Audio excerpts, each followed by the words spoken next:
So think about a massive historical engineering marvel. Something like the Roman aqueducts or, the great cathedrals of Europe. Oh, sure. Yeah. The people who actually hauled those stones and poured that early concrete, they knew with absolute certainty that they were building something that would outlast them by centuries. Right. They were operating on a timescale that, well, it extended far beyond their own lifespans. Exactly.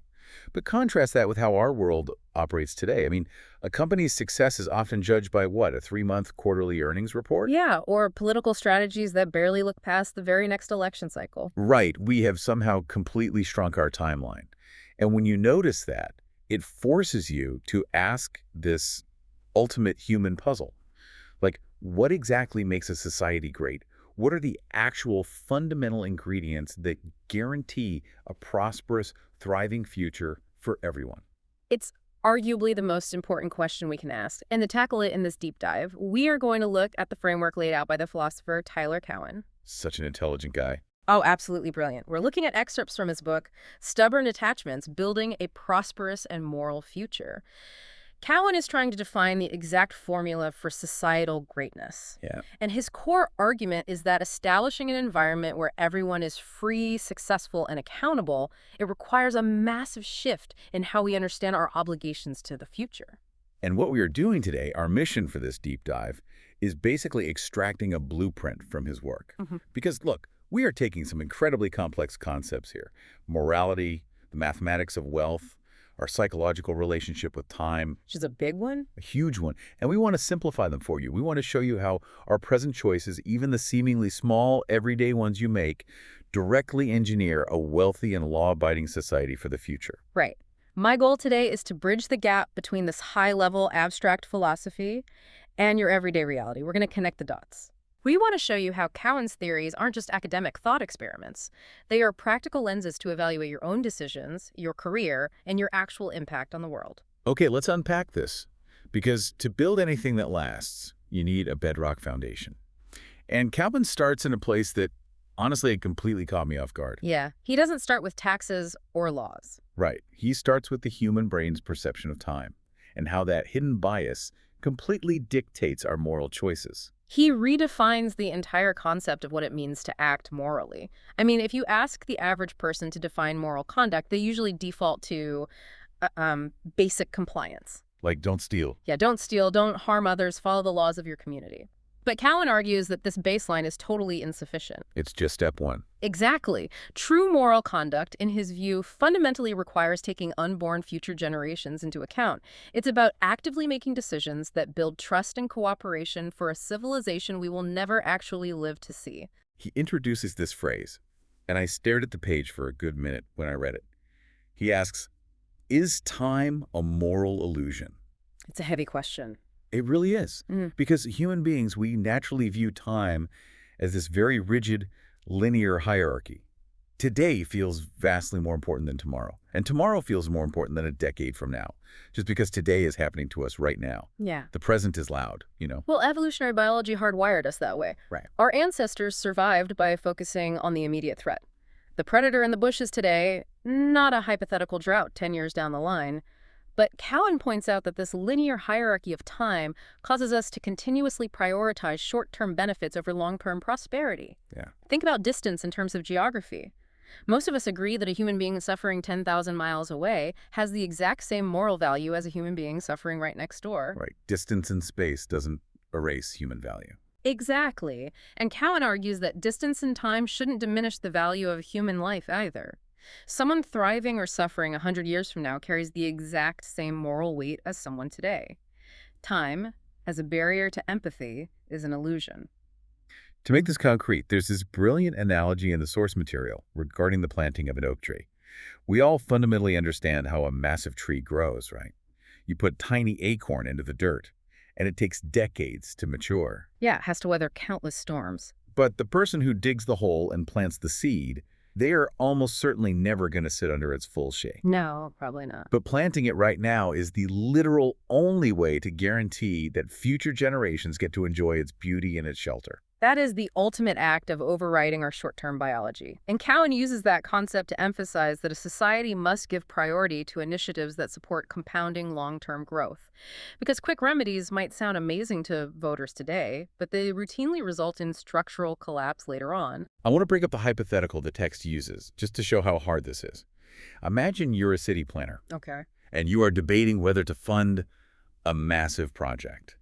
This project will provide immediate financial relief to the current generation right now. Jobs today, payouts today. Very tempting. Super tempting. Eh. But the data shows that doing so actively endangers the next generation. Yeah. Now, if you have that rigid hierarchy of time mindset, your brain screams at you to fund the project anyway. Yeah. You prioritize the people standing right in front of you. Right. But if you adopt what Cowen calls a flexible view of time, the math changes completely. You realize the future danger outweighs the quick remedy. And implementing that shift in perspective is what cultivates deep trust. When institutions prove they are protecting the future, it lowers panic in the present. Look, I hear the logic in that, but I have to push back hard on the day-to-day practicality of this. Yeah. Let's ground this in reality for a second. If I am struggling today, like if I literally cannot pay my rent, and I'm paralyzed by the anxiety of feeding my family this week, it is nearly impossible to care about a hypothetical oak tree 100 years from now. Absolutely. Survival instincts take the wheel. Right. Yeah. So how does adopting a flexible view of time actually change how we navigate our immediate moral choices when the present is just so demanding? Well, what's fascinating here is that Cowen doesn't dismiss the brutal reality of immediate human suffering. He isn't suggesting you should let yourself starve today just so a hypothetical citizen can eat tomorrow. Okay, good. What he is doing is shifting the framework of how a society, as a collective, designs its systems. Thinking beyond the here and now is required for true moral reasoning. So it's a macro perspective. Exactly. When a society adopts this flexible view of time at a macro level, it shifts from a reactive mindset, where we're constantly triaging emergencies, to a responsible, long-term perspective. The moral choice isn't just to hand out life preservers, it's to build ships that don't sink. Wow, okay. So if the ultimate goal is this prosperous, deeply resilient future, if that's the mature oak tree we're trying to grow, then what is the actual water and sunlight? Because you can't just wish a great society into existence. No, you definitely can't. And according to Cowen, the literal engine that drives this entire moral framework is continuous economic growth. Yes. He argues that wealth makes the world go round, and he means that in a very structural mathematical sense. Eradicating disease, raising global living standards, it absolutely depends on consistent, compounding economic growth. Wealth can sometimes feel like a dirty word, you know? Yeah. Like we're just talking about billionaires hoarding gold in a vault. Right, but Cowen frames it as capability. Consistent economic growth is the greatest method humanity has ever discovered to help people escape absolute poverty and radically improve public services. Take the modern smartphone as an analogy. When you look at the invention of the smartphone, on the surface, it's just a slick glass rectangle for texting, right? It looks like a pure consumer convenience, a luxury item. But dive into the mechanics of what the cash generated by the IT industry actually did. It didn't just stay in Silicon Valley. It funded massive innovations in completely different sectors. Totally. Like the demand for tiny cell phone cameras drove down the cost of optical sensors, which revolutionized medical imaging and healthcare. And education, too. Exactly. It's an economic engine that produces wealth that aggressively spills over. That spillover effect is the invisible magic of compounding growth. Everyone ultimately gains from an expanding economy. It boosts tax revenues for public infrastructure, and it drives technological leaps. This is why Cowen insists that focusing on growth is a moral imperative. Now, before we go further, I want to do a quick neutrality check here, because Chapter 5 brings up wealth redistribution taking money from the rich to give to the poor to address inequality. Very heated topic. Extremely. And I want to make it explicitly clear to you, the listener, that in this deep dive, we are absolutely not taking a political side on this. Left wing, right wing, we are leaving all of that at the door. Right, we are purely examining Cowen's philosophical framework based on the text. Exactly. So setting partisan politics aside, how does Cowen view redistribution strictly through the lens of long-term economic growth? He looks at redistribution strictly as a matter of systemic trajectory.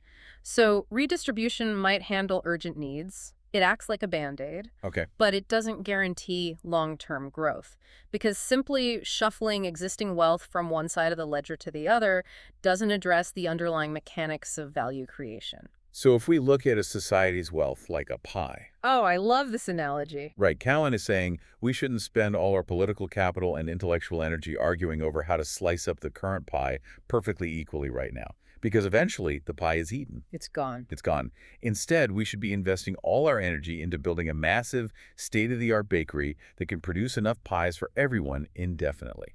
That perfectly captures his view. Cowen advocates for focusing on opportunity. Instead of just redistribution, we need investments in infrastructure, education, and laws that advance development. You permanently alter the environment so resources are constantly generated. Which is such an illuminating way to audit our own daily lives. Yeah, I'd ask you, listening to this right now, to reflect on your own industry or your career. Are you spending the majority of your time trying to redistribute existing budgets or clients within your company?